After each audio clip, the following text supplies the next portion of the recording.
Okay, so today in the Angmo cooking show, we are going to be making a lamb, kind of slow roast, slow cook stew. It's going to go for about 8 hours at a low temperature. So I'll run you through the ingredients. I mean, it just kind of shows again just how easy this bloody cooking malarkey is, right? So don't get het up or scared about cooking. Let me show you the ingredients first associated to what is going to be used today for this rather delicious and simple recipe. So first up, here is my little oven. We're going on at 130. So I'm preheating that. That's going to go for about 8 hours. So I'm putting this on at about, I don't know, 10 o'clock in the morning and ready for dinner at about 6 o'clock for the family later on this evening. So as you can see, what I've said before, I've got a tiny bloody kitchen, right? You know, living in condo land in Singapore. It's really small. It's a very old condo, but just to sort of show you what you can do in your tiny wee kitchen. No professional chefs here, no home economists sitting in the wings helping, and absolutely not professional kitchen by any standards, as you can see. So what we're going to be doing today, using the following ingredients. We've got some of these red potatoes. I'm just going to cut these in a minute into quarters. Skin still on, so lots of flavour in there. Some red onion, which I'll be chopping up. Button mushrooms, which I'll be chopping up. Some fresh rosemary. Some lamb rack. What I'm going to do with the lamb rack is actually cut this into chops, I suppose. And then we're going to be using some beef stock. And it's all going to be going into this rather beautiful cast iron skillet that I got from France. It's a stunning thing. And just to give a little bit of punch and seasoning, there's going to be some curcumin soy sauce. Now, what the fuck gluten-free is, I have absolutely no idea. But anyway, there's no gluten in that soy sauce. Perhaps I need to find some that does include gluten for full flavour.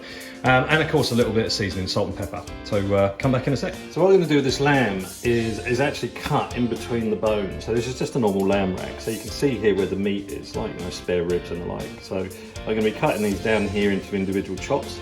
Because I'm low and slowing this, I'm actually leaving the cap on. This is this quite fatty bit on here. Normally if I was doing a roast, you know, lamb rack, I'd be leaving taking a large element of this cap off because that is quite fatty. But this will basically low and slow cook out, and it will season the stock, and a lot of the fats will come out and flavour the stock as well. So I'm leaving it on for this exercise today. But now what I'm going to do is cut these into individual chops by cutting down in between the bones here. Okay, so back in a second. Have it, been busy. So I have quartered up the button mushrooms, rough cut the red onion, the potato cut into quarters as well. So again, skin on, loads of flavour. Rosemary I'm just going to throw in whole. And then here are those beautiful, what were lamb racks, now cut into individual chops. Yeah, I suppose you could buy the chops already cut like this. Hey, I like cutting shit up. So now what we're going to do is pop them all into my amazing and beautiful cast iron pan. So basically just laying these chops in here, and then they're going to get the aromatics, so the herbs and the tomato, the onions and the rosemary, etc. So we're just laying those in there now. Come back in a second. And there it is. So this is now lamb on the bottom. All of the veggies, so the red onion, the mushroom, the potato, and as you can see I put in the fresh rosemary in there, all in. Now we're going to add in the stock. So this is just beef stock from the supermarket. And what this will do is, when it's beef, you can use chicken, you can even use vegetable or mushroom or something like that. It doesn't really matter. What's going to happen is all of the flavours of all of the different elements are going to get into that stock. So that's going to really massively intensify that flavour. And of course, through the cooking process, it's going to cut down, so it will thicken as well. A little bit of my gluten-free soy sauce for a little bit of colour, caramelisation, also and seasoning.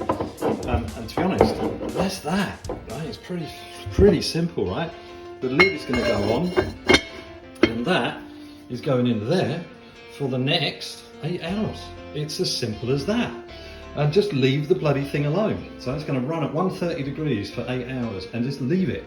Maybe the occasional check just to see if it needs a bit more top up of water, if it's too dry.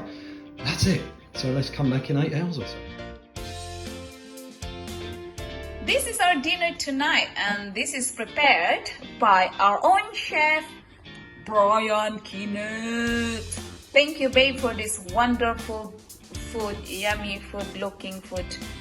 Look at that, it's still bubbling, just came out from the oven. And then we cannot wait to try it. It's very, very yummy looking. Thank you, darling. I'm very proud to present to you our dinner tonight. It's a lamb stew prepared by our own chef, Brian Kenneth. This lamb stew was cooked for 8 hours. As you can see, look at that.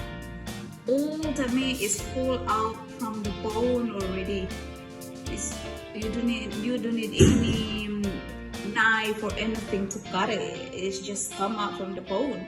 It was cooked for 8 hours. Guys, not this one, it's 8 hours. Thank you again, darling. And cannot wait to have your another creation tomorrow. Peace.